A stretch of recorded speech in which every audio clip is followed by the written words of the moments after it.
Hi,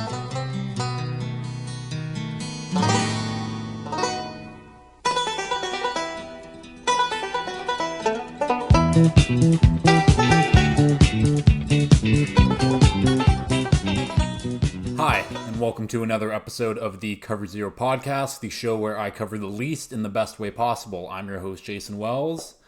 And, well, it's week one. Football is officially back, and I am so excited. Today, I have another guest on, and we're going to be doing my Pick'em contest.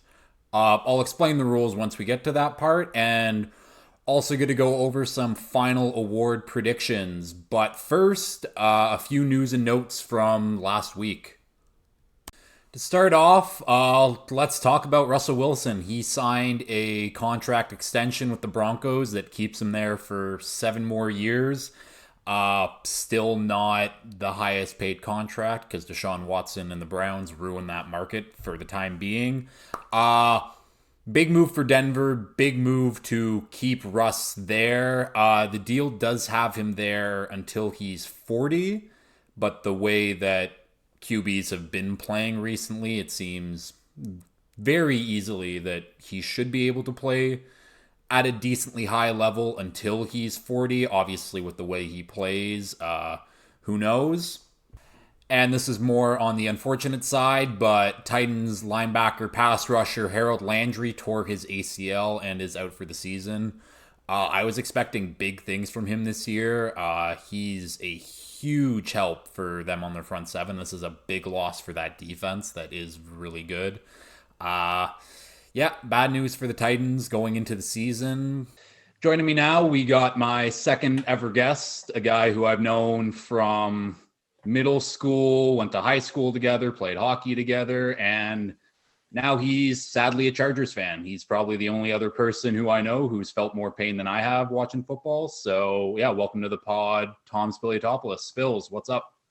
Thanks, Jason. It's a pleasure to be on the Cover Zero podcast again. Known each other for a while now. We're definitely 1 and 2 in the most pain endured watching football. So it's honestly just a pleasure to share the floor with you here. Perfect. So I guess we'll get right into it. So this is kind of going to be our week one preview on top of the pick'em contest that we're going to be doing throughout the season here. I'll just basically go over the rules. So we're going to be alternating picks. We cannot pick from the same game. Doesn't matter if you have an over from one game and I want a team from that as my money line dog. Can't take them. But yeah, so we're going to go with a favorite against the spread, a dog against the spread, an over and under, and then we're going to go with a money line dog. All good? Sounds good. Okay, and as my guest, I will give you the first pick. So let's just get to it. So does the order that I go in here matter or? No, you can pick from wherever. Okay. I'm going to steal Actually, so yeah, for the first pick here, I'm going to go with the Carolina Panthers -2.5 is my favorite. I'm going to take them in my survivor pool as well. Cleveland Browns haven't won a season opener since I believe it's 2004 or 5. They're useless, bum franchise. It was always the Panthers. Yeah, I feel like that's a pretty easy pick. Like, all the storylines are going towards the Panthers, and Baker are just going to kick the shit out of the Browns. I really hope that they do. But yeah, I don't think we can really, like, that Browns defense has to play out of this world for them to get the win, in my opinion. And I just think that defense is bad now. Yeah. Being honest. I really want Baker to get some revenge here. It just didn't deserve what he went through. I don't care what people's opinions are on Baker. I think he's going to be very good for Carolina this year, and they should be very happy to have him for the price that they got him. 100%. All right, well, I'm going to switch it up, and I'm just going to go right away with my money line dog, and I'm going to take the Jags over the Commanders. Very smart pick. I like the Jags. I think they're going to be better than people expect this year. I think they have pieces on the offense and the defense now, and I just think the Commanders are just trending down. You got Carson Wentz as your quarterback. Chase Young is still hurt. Like, there's not much to really talk about. I mean, the running back just got shot, so It's on my season outlook. I have that one marked as a loss for the Jaguars, but I was strongly considering switching it, so I don't hate the pick at all. It's a road game, so it could be hard. Um, but yeah, either way, let's see if Lawrence can take a step up here in year two. And again, yeah, Carson Wentz is just a waste bin, so I'm not moved by the Commanders in any way. no, not at all. And that's the thing. Like with week one, like I was looking at the schedule. There's not a lot of good like money line underdog picks to win week one. So I kind of wanted to get that pick because that's one of the only ones that I could possibly see. Yeah, and I'm gonna get a lot of backlash from someone because I'm looking at all these money line dog situations, and someone's not going to be happy with my pick. So I'm still evaluating the board and seeing what I have to do. But Well, that's the thing. It can be your last pick now that I've made this one. yeah, So that was the got time one to to get think off about the it. board. There you go. All right, you're up though. Snake, isn't you back to back? I don't like that's the thing that's weird about doing like a one-on-one snake is that like we could just pick two picks like going on now, or I'm fine to just keep giving you the top of the round pick since I am the host. I'll be gracious. Okay. Over under Chiefs and Cardinals over 53.5. The Cardinals lost a lot on defense. They're playing at home. They start the season hot usually. So I think they're going to score a lot of points and give up a lot of points. Although the Chiefs did lose Tyreek there, I still trust the Chiefs to score close to 30 points in that game, You trust the regardless of what Chiefs, their not defense Mahomes. does. It's no one's going to be able to guard Kelsey anyways. They'll No. still probably get a few deep shots. I don't trust their secondary. So I think this game like flies over 60 points. So that's a big I mean it's one of the bigger over unders for week one, but it's dome game. I don't see how that one goes under. Well, that's the thing about the Cardinals too, is they always start off hot. So I mean, so do the Chiefs since Pat Mahomes has been there too. So given what we've seen over the last couple years, should hit the over. I don't know if Rondale Moore and Hollywood Brown can elevate, but either way, it's a good pick. I mean, it's going to be a track meet regardless. So let's No, I see. think it'll be a good we'll see what the Chiefs defense is made of because it's still a tricky offense to stop overall with Kyler rumbling around Definitely. back there. So we'll see. Yeah. Okay. Well, since you just went with the over, then I'm going to go with the under. And I'm torn between two games right now. You know what? I'm going to go with under 51 in Tampa Bay, Dallas, Sunday Night Football. And this has nothing against Tampa, but I mean, their offensive line did take a hit. Offense should still roll. They'll be fine for the season. But week one, this Dallas front seven is good. The defense is good. And you look on Dallas's offense, I'm super worried about them. They lost 3 starters on the offensive line. They don't have Michael Gallup. They lost Amari Cooper. So it's basically Dak and CD going out there with Zeke and Pollard. And Tampa Bay still has a really good defense. I think under 51 looks pretty good. Yep. And I wish I had the stat on me right now, but just primetime unders in week one for Sunday Night Football is usually a pretty safe go. So Is that a thing? it's very much a thing. Oh, damn. Okay. Shout out to my guy Stu Feiner. He's taught me everything I know. So There you go. Shout out, Stu. there's always the under. Okay. Even over. You want a dog against the spread here. Yes, sir. Look, this is going to be a little bit of a ballsy pick here, but I'm really, really, really big on the Eagles this year. Yeah. I think they're going to be very well. We'll get to the award previews and stuff later. I just saw a stat today that Jared Goff is 5-0 in week one spreads. I have to take the Lions. There's no further discussion of that. The Lions should be a frisky team anyways this year. I think they'll be in a lot of close games. I think they were in a lot of close games last year that just didn't go their way.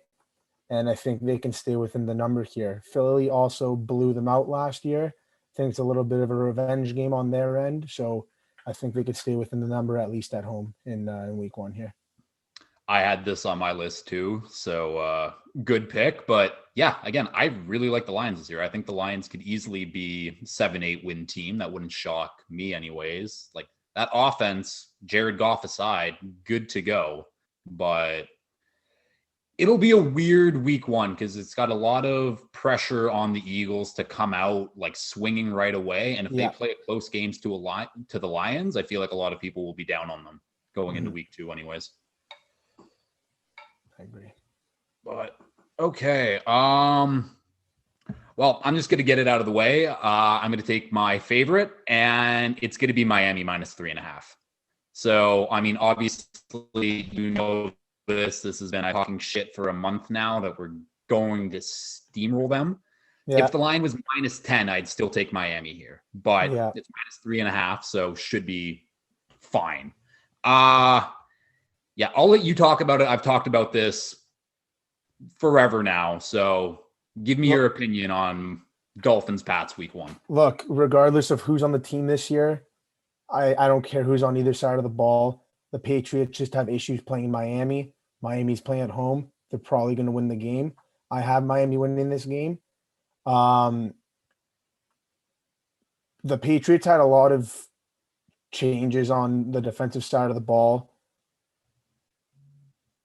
Miami adds in Tyreek Hill. They added a new scheme. They added some new running backs, better than they ever had before. They have a lot of new weapons to play with. They can cover this spread, and I wouldn't be shocked.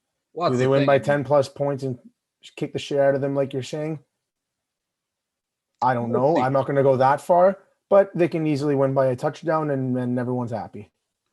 Like, that's like, I mean, I'll just say one more thing where it's like, we beat them twice last year, close games last year, but we still beat them twice. And our team was absolute dog shit aside from the defense to close out the year. And now we've upgraded at every facet on offense. And I forget about Armstead too. That's massive. And Connor Williams, who we're playing him at center, whatever, but still it's an upgrade over Jesse Davis, who was a starter last year, who's fucking terrible. So yeah, big things for Miami week one. I hope McDaniel is good for you guys too. He gives me a little bit of a Staley vibe. So, and I'm obviously a big Staley supporter. He's just got that kind of aura with the press. So I hope he works out and is a better answer. And I hope nothing against Tua. He needs to show something. That's fine. I think he's got what he needs now, and let's see what he can do and if he can go out there and ball, because gotten a lot of slander over the last couple of years, and I don't think it was all totally warranted. It was in a dumpster fire situation, so it's go time. Let's see what the Dolphins can do.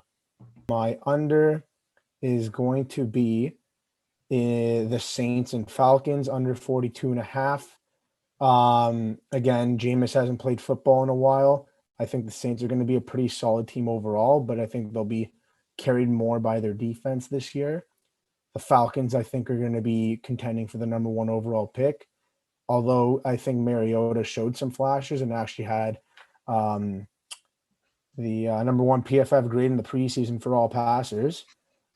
Electric. We'll see what he can do, but divisional game is going to be gritty, and I just don't see this game going over. So, I had this game listed, but I had it listed as an over candidate because I think that Jameis, the offense, is going to, like, the Falcons defense is not good. Like, they have AJ Terrell, but like, that's it.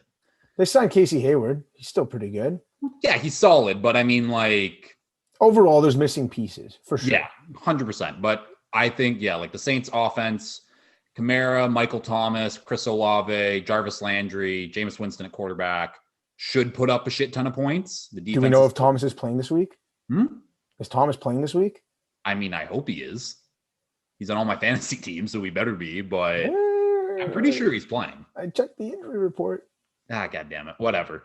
Either way, even without him out, I'm still fairly confident with the over because the Falcons, I think they're just going to be a weird team to play against. Like Kyle Pitts, Drake London, Marcus Mariota as the quarterback.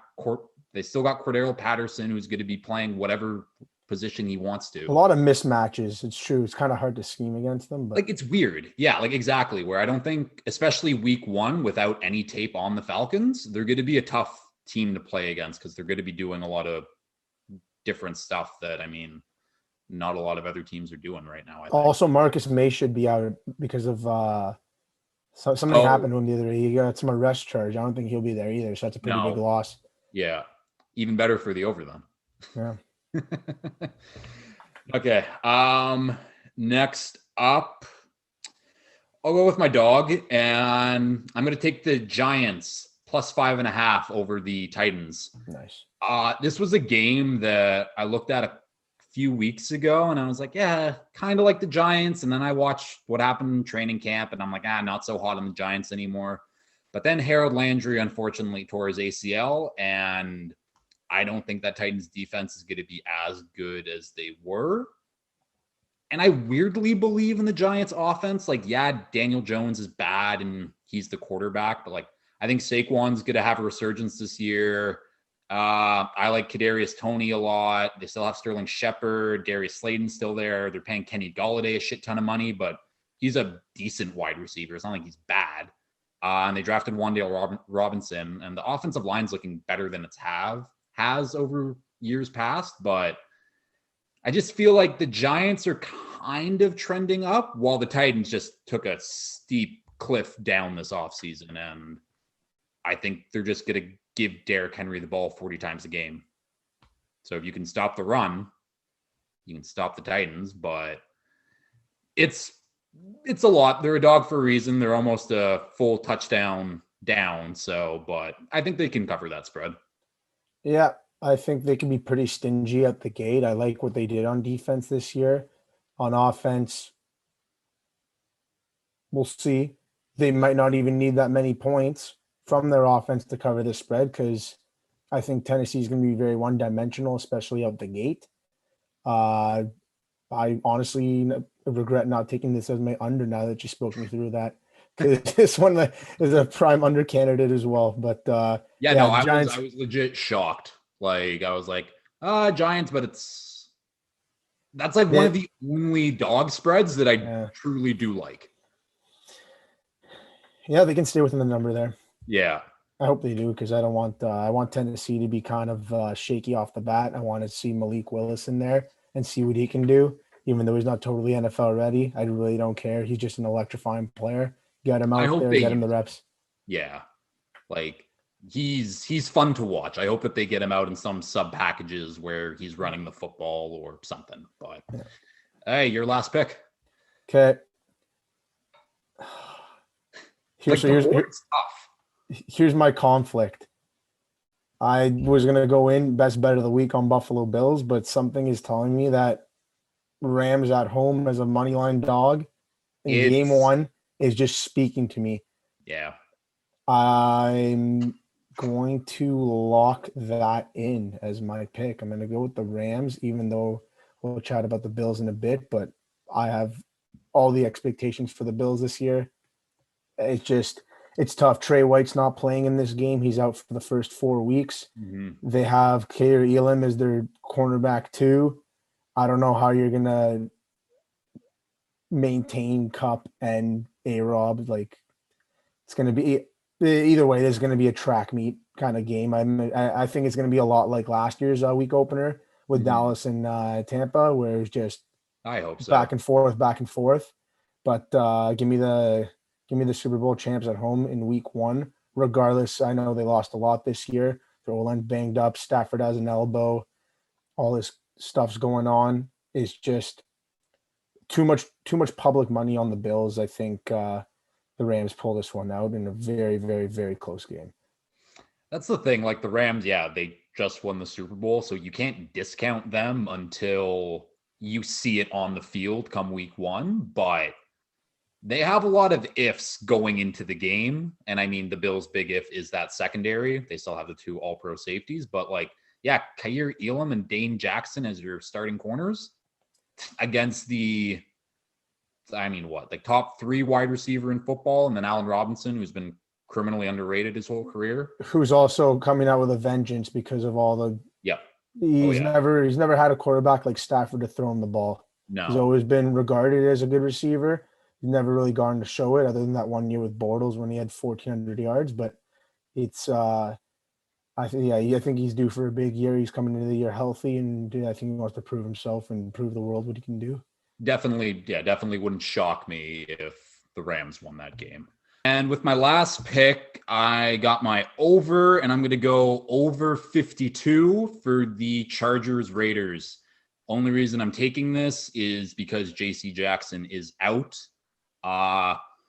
That Chargers offense is going to put up 30 points a game on like literally everyone this year. They should anyways. If they don't, it's a disappointment, right, Spillz? There's the only way is up. I mean, they basically scored 30 points a game last year. Yeah. I'd say the offense overall improved. You add in Zion Johnson and Gerald Everett replacing Jared Cook's bum ass. So it's they should. Yeah. Well, I'll let you continue. I'll give you the floor here. And that's the thing. And then the Raiders, their secondary is iffy, if we're being honest, but their offensive weapons, Devontae Adams, Darren Waller, Hunter Renfrow, they should do pretty well against the Chargers secondary, especially without JC Jackson. So I think over 52 is very good possibility for week 1. Yeah. So look, that's totally fair. I'd be a little more confident if JC Jackson was there just to kind of eliminate Devontae Adams a little more. I'm still not moved at all by this team. The Raiders O-line is absolute dog.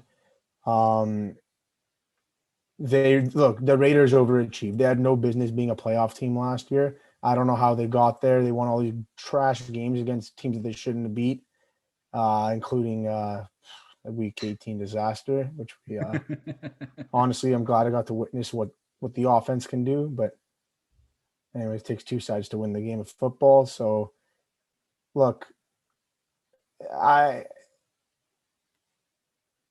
Chandler Jones and Max Crosby are going to be a problem for a lot of teams this year. But I think that overall the O-line tandem for the Chargers will be good enough to keep them contained. And I don't think they're not going to catch them in a shootout in this game. Even with JC Jackson out, I don't think the Raiders are going to score 30 like they did last year in that Week 18 game. I think this will be a little more like the first matchup they had, where the Chargers basically ran away with the game. So there should be a lot of points, and I think they'll be coming from the boys in powder blue. So to recap, my 5 picks were Dolphins -3.5, Giants +5.5, over 52 in the Chargers Raiders game, under 51 in the Buccaneers Cowboys game, and Jags money line. For you, Panthers -2.5, Lions +4.5, over 53.5, KC Arizona, under 42.5, New Orleans Atlanta, and moneyline dog as the Rams. Okay. I guess, let's get into some award predictions. I gave my award predictions as my very first episode. A lot has changed over that month. I think I do have a couple different ones that we'll talk about, but where do you want to start with this? Because we can save MVP for last. We can start with MVP. Up to you. We can start with just because I have the ones I've noted right now. I got Super Bowl MVP, O'Roy and D-Roy. I was trying to run through the rest quickly here, but I'm ready to chat about the Super Bowl right away. All right, if we want to go Super Bowl, then who do you have in Super Bowl, Spillz? So, my winner this year, again, this is tough because like all the expectations are on the Chargers, but I just really can't see how they go into Buffalo in the winter and win. I think Buffalo has endured what they needed to endure last year to finally get over the hump. just like such a devastating loss. They really had it. They went to Arrowhead. They had the win, and God knows what happened in the last 13 seconds. They're they're fully loaded on both sides of the football, and I don't see anyone taking out Buffalo this year. And if I was going to take a flyer, because again it's going to be someone from the AFC, but if I'm going to take a flyer, I think just because they'll have an easier path to get there. I mentioned them a bit earlier, but the Eagles really just made a lot of good moves on both sides of the ball. Now it comes down to Jalen Hurts to see if he can be Yep. consistent week in, week out. They're 22-1. I think that's a pretty good price for a pretty wide open NFC. Mm-hmm. But pick is Bills plus 600. Yeah, the Bills, I mean, you can't go wrong with that. You being a Chargers fan, bit of a cop out because either way, you're going to be happy. If the Bills win the Super Bowl, you get your money looking good. If the Chargers, who I have them in that AFC Championship game against the Bills, if they end up winning that, then you're looking good. Either way, the expectations for the Chargers are through the roof, and you're leveling them, which is honestly smart on you. That's a veteran move. It has to be done, sadly. Again, look, I would be very comfortable just taking them right now, but they haven't made the playoffs yet with Herbert. I think they just need to have that 1 year where they go through what Buffalo went through last year. Mm-hmm. Look, the Chiefs had that 1 year where they made it right away to the AFC Championship game and they just couldn't get over the hump. And then they got over the hump next year. You can say, okay, well, the Bengals just got there. Look, the Bengals overperformed. I don't think anyone's snoozing on that. Their offense is going to be electrifying. Yep. It's to me, it comes down to two teams, and it's the Bills and the Chargers. And again, like you think might be a bit of a wuss move, but they haven't gone through the adversity yet. I mean, No, Week 18 last year was pretty big adversity, but wasn't in the playoffs. and that's the thing. The playoffs are a completely different monster, so completely fair. The Eagles as the NFC pick, I like a lot. I mean, I've been calling them the Dolphins of the NFC because it literally all relies on the quarterback, how well the teams are going to perform. Very good comp. I recently put out a bet. I don't know if you saw this, but FanDuel was running a promotion where you can bet $50 and for every win they have, you get $5 added. And I picked the Eagles as that team for me. So okay, that's a smart play. I mean, hopefully, but yeah, I really like the Eagles. They don't have a hole in the roster except probably running back, but who really cares about running backs this day and age? But yeah, the Eagles are, especially like you said, wide open NFC. Anyone can really win if we're being honest. And again, like if the Eagles start off hot, the Browns start off pretty cold, like which is probably what could happen. I can really see the Browns moving Kareem Hunt, and that's an easy trade deadline buy for the Eagles, and it would be a really good fit on their team. It would help solidify their running back room. So I think that's still in the cards. There's 100%. some whispers about it, but it just hasn't happened yet. But that's something to look out for too, and that would be good for their push. Hey, you want to move into some Rookie of the Year talk then? Okay. So when I first put out my predictions, I had Kayvon Thibodeau winning Defensive Rookie of the Year. He got banged up in preseason, and I really don't know what's happened with him since. I haven't seen anything. Either way, he didn't flash like this guy did in the preseason, and I fully bought in with Hard Knocks. I think Aiden Hutchinson is going to win Defensive Rookie of the Year now. He looks the part. He fits in with Detroit. I think he's going to be that culture-changing piece they needed on the defense, and I think all the storylines in the media is going to love it. So Aiden Hutchinson, Defensive Rookie of the Year.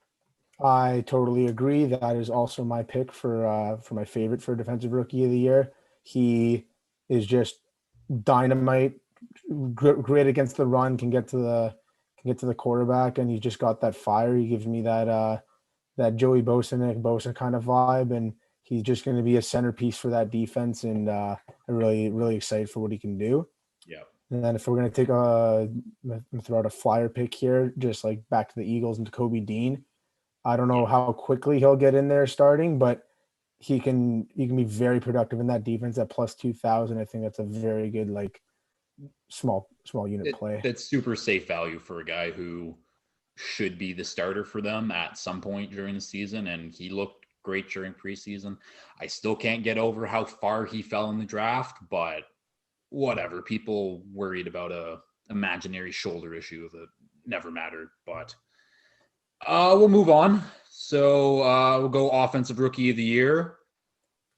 Mine's still not changing from my first episode. I'm still going with James Cook. I'm pissed that I couldn't get him in our fantasy league, or the one that Chu runs anyways. Yeah. We needed running backs. I'm holding him hostage for you. Don't worry. Thank you. I appreciate it. But yeah. he's going against Zach Moss, Devin Singletary, and Duke Johnson as the Bills running backs. Those guys all stink. They objectively stink. They have their moments, but who cares? No one would care if the Bills cut them tomorrow. James Cook has potential, especially as a receiving threat for that team, where Josh Allen doesn't dump off the football too much because he just runs through people, runs by people, throws it over people. But now he has that option of a guy who can, I'll be right here and I will scatter up the field for 5-10 yards every time. Yep, absolutely. I mean, that's a very good pick.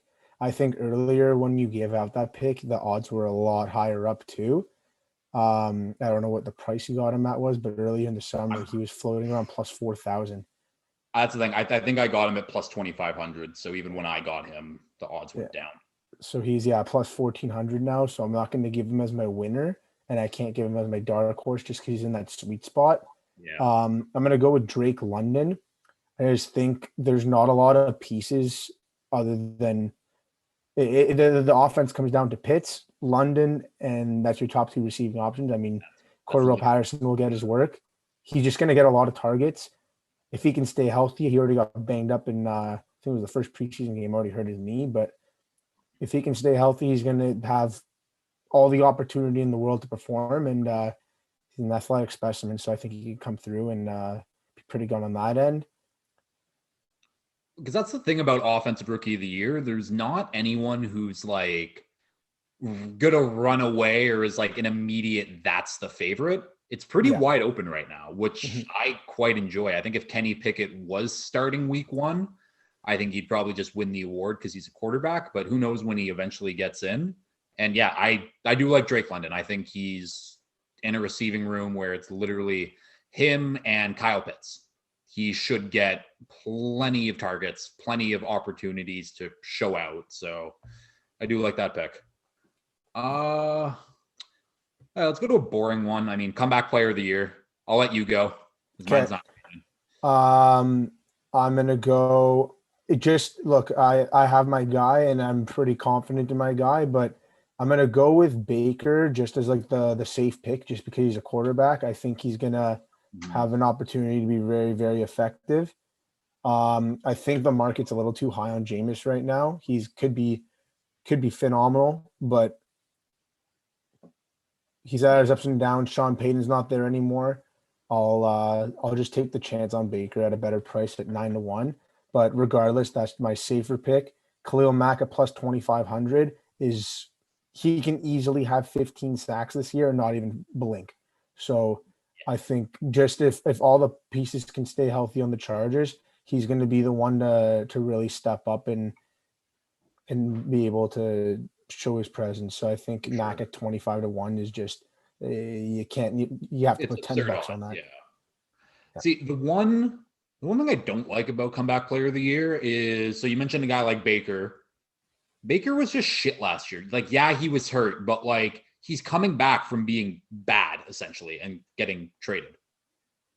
It's like it's a weird award. Like I get like, oh, if you're coming back from injury or you have some sort of adversity, but it's like the Browns just chose to go with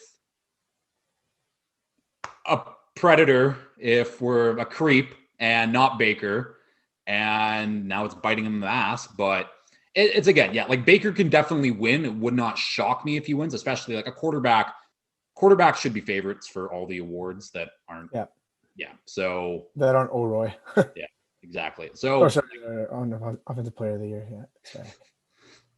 So my pick's Jameis. I've been saying this for months. I've been on the Saints bandwagon. Go Jameis, go. I'm excited. Yeah, I just want week 1 to get here. I just need football to happen. I feel like I've been talking about a lot of the same stuff for a month now, and I just need football to get here.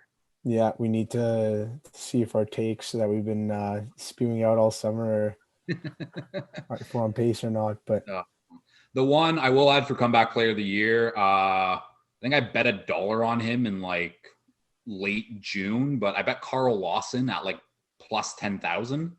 okay, He's the best edge player on that Jets team, and that Jets front seven, anyways, is decent. I think that Salah's a good coach, and I got a plus 10,000. Who knows? yeah, Carl that's Lawson, why they're Flyers. That's why they're Flyers. Exactly. So. There we go. Let's move over to offensive player of the year. Who you got? Justin Jefferson, 16-1. I think he's just gonna have that Cooper Cup kind of season. He'll be. Wait, did you just say 16-1? I got him right open here at plus 1,600. Yeah. Like current odds 16? Like I'm gonna put it in my bet slip as soon as this is over. Yeah. I think I bet him at like plus 900 like last month. Yeah, I don't know what happened. I think. Yeah, I don't know. I just see it at 16-1. I just saw this right now, so I think that's just phenomenal value for a guy who really could finish at the top of every receiving category. Yeah. I think Adam Thielen's on the decline, and Jefferson, the year 3 receiver breakout. Debo had it last year. I think it's just go time for Jefferson. I think he's going to get very close to that 2,000-yard season, if I'm being completely honest. Yeah, so that's my pick too. That seems like that's the easy pick. I think new offense for the Vikings should be similar to what Kirk Cousins ran for Washington. He's already comfortable. Jefferson's already incredible. I think this is probably going to be the best season of his career. But yeah, he's my offensive player of the year too. My dark horse is Aaron Jones. I mean, that's a good pick. Because who on the Packers is the guy right now? And I think Aaron Jones is a really good runner, and he might be the number 1 receiver on that team right now, if we're being honest. So I think I got him at plus 2,500 when I bet him. That's a very good number. Yeah, Aaron Jones, look, someone has to catch the passes, and you're not just going to snap your fingers and throw in a receiver in there and say, okay, there's all of Devontae Adams' targets. They're going to be using 21 personnel a lot more. A lot more is going to come out of the backfield, and he's probably their most talented receiver on the team right now, as is. I know there's all this chit-chat about Lazard and Romeo Doubs, but it's not just going to be a direct transfer of targets. Jones is going to be very involved, and if he could stay healthy, I think it's a really good value pick. 100%. I actually see him at plus 6,000 now. For my dark horse, just going to throw it out here quickly, just because this price is screaming at me.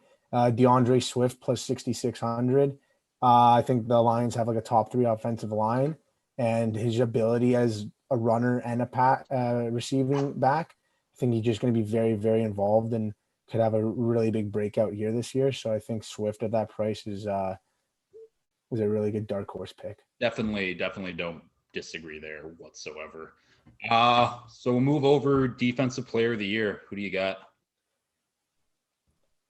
I spoke a bit about Khalil Mack before as comeback player of the year, but I think it just, with all these pieces in place now, JC Jackson, if he can stay healthy, and those 2 edge rushers there, Bosa and Mack, I think Staley's going to be able to get the most out of Derwin James to just really do everything all over the field and be that jack of all trades that he's 1 out of 1 in the NFL. There's no defensive back that can do everything he does. He can line up on number 1 receivers. He can line up on Travis Kelce. That game against the Chiefs last year on that Thursday night game, Kelce wasn't doing crap until Derwin James left in the second half, and then everything went to shit in that game. That's how important Derwin James is to that defense, because he can single-handedly take a player like that out of the game. Plus 4,000, I think, is just phenomenal odds. He's my winner and my dark horse. I'm not even going to give a dark horse. That's my pick. Like, when's the last time a safety won Defensive Player of the Year? Like, it has to be like Ed Reed or Troy Polamalu or someone like that, Yeah. right? Yeah. Like he has to have an incredible season, which I mean wouldn't shock me if he does, but he needs to be like the guy on the Chargers defense. Like you can't have Joey Bosa having like an 18 sack season because he might get it just because of that. Yeah. That's would not shock me if Derwin got him, especially at that value. That's huge. It's tough picking a winner for this award. I don't think Myles Garrett's going to get it just because he's on the Browns. Who cares? TJ Watts won't win back to back. And then you got guys, you got Nick Bosa, who's going to be great. Micah Parsons, who's building off one of the best rookie seasons we've seen in a while. Yeah. Joey Bosa, who I think I have that bet out. Like there's a lot of good guys who definitely will have their names in contention by the end of the year. I've spread my money out on this. I'm pretty sure I have $5 on Micah and both Bosa brothers. So we'll see. But was it you who took Rashawn Gary? Yes, I did. I did take Rashawn Gary. That was my dark horse. I was trying to remember who it was, but yeah, I took Rashawn Gary. I'm pretty sure you got him at crazy odds, and now he's at plus 2,500. So that one you beat the book. Plus 8,000. Yeah, that one you beat the book. I think yes. that was a really good pick in the time. I beat something anyways. Fuck. But yeah, and like Rashawn, I mean, we can talk about Rashawn Gary for a bit. Like he's one of the best player on that Packers defensive line right now, and he should be the most established at least. Like that Packers defense is nuts. So if they play nuts, if they're top 3 defense in the league and he's the best player on that defense, he definitely has a good shot. Just gonna throw this out there. Do you think the Packers have it in them to be as good as that Broncos defense in 2015?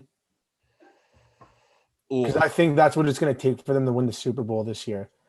Like they're going to have to be that kind of team that wins defensively and just grinds you out in the run game. Like they just don't have the pass catchers, but the NFC is wide open, and I know the Packers haven't gone there in nearly a decade, but there's no holes on that defense. No, there truly isn't a hole on that defense. Like it's like, oh, maybe linebacker, but they just drafted Quay Walker and he's looking good and he's not even going to be their starter for them. So who cares? But again, I think the defense is going to be fine. They'll be top 5 in the league regardless. I think they're the best defense in the league right now. I do as well. We'll see. Because it's like teams that run the ball down your throat and play really good defense, they tend to make the playoffs. I mean, that's been the Patriots model the last couple of years. That's what the Titans have been doing. But the difference between those quarterbacks is their quarterbacks are Mac Jones and Ryan Tannehill.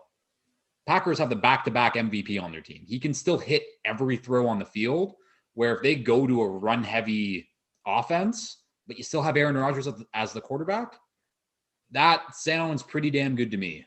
So I really do like the Packers, but again, I don't know if they just have the yips in the playoffs, and I just need to see it. I won't believe it until I see it. But exactly, that's would not shock me if they win the Super Bowl, but I'm not going to pick them because history has told me that don't pick them.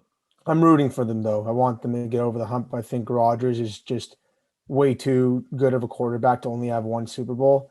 I think he definitely deserves another one before he goes out. So yeah, like I think when I first did it, it was Niners Bucks is my NFC Championship, and I think it's going to be Packers Niners now, with the Niners still winning, which is very funny if that were to happen again. Yeah. I got for that end, since you just mentioned that quickly, Bills Chargers, and then on the NFC I'm going to go with Packers and Eagles. Nice. Last but not least, we got MVP. You going with Herb? Yeah. I mean, I'm just literally, it is not even like a biased podcast here where I just pick literally everyone for the Chargers to win the awards, but it's just, they can easily have that kind of season where they have just such a phenomenal regular season. And that, like I said, they're going to get to the playoffs, and I think something's going to happen. They're just not going to get all the way there, but I think they're going to be that team that has all these award winners because they're going to have 13, 14 wins. They're that good of a team. That's how you win this award. You need wins. And if you're stacking up all these wins in the crazy AFC that it is, it's just going to look even better. So yeah, Herbert at 9-1 is the pick. But I can't at this price just can't dismiss Lamar Jackson at plus 2,000. I think that's for a guy on that team who's going to have to really throw everyone on his back and will their way to be as successful as they want to be. It's going to be all in Lamar. So I think that's a really good price. Yeah, like if Lamar stays healthy, that Ravens team is going to get 11 wins. I have them winning the division.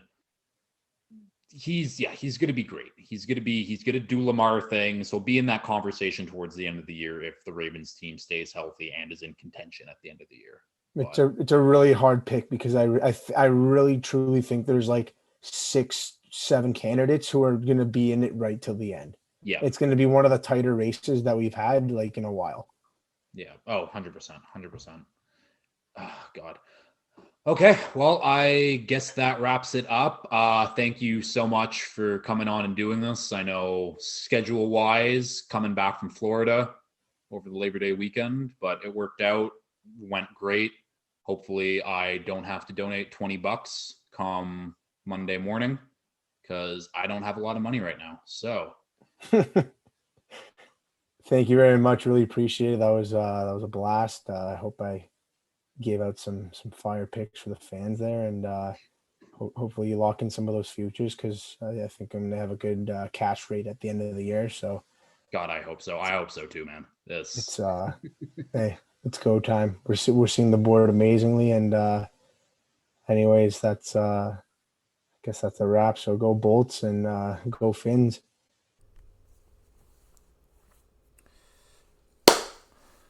Well, that'll do it for another episode of the Cover Zero podcast. Huge shout out to Spillz for coming on, being my guest this week. I'm just excited for football to actually be here. I can't wait for Thursday night to watch that game, regardless of what happens, because I don't have any skin in the game. Come Sunday, I'll probably be a little bit more nervous, but football is here. Football is back, and I cannot wait. Next week's show, I'm going to have on, I haven't told him this yet, but he knows, I think. I'm going to have on Connor McMillan, one of my buddies, Chew. He's a Patriots fan. So, regardless of what happens on Sunday, he's coming on, and I'm rather going to roast the shit out of him, or he's going to roast the shit out of me. So, we'll see. Pretty sure I'm going to roast the shit out of him. But, again, if you've liked what you've listened to, please like, subscribe, comment, share, retweet, all that fun stuff. And until next time, peace.